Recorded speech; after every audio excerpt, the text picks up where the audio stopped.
Isang tanong naman po ating pong subscriber ang ating sasagutin. Yung kanyang inahing baboy daw ay kanya napabulugan. Kahit hindi pa basa yung puwerta, wala po mga discharges. Pero hindi naman umaayaw.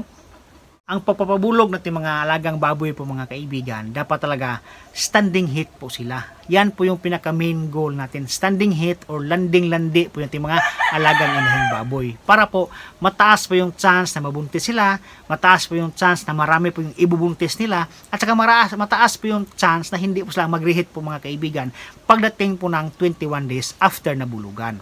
Kaya importante talaga na yung ating mga inahing baboy ay standing heat. Kapag barako po ang ginagamit nyo po mga kaibigan at saka napakasta po yung mga inahing baboy nyo at hindi po umaayaw, ang ibig sabihin po niyan ay siya po yung landing-landi o standing heat na po siya.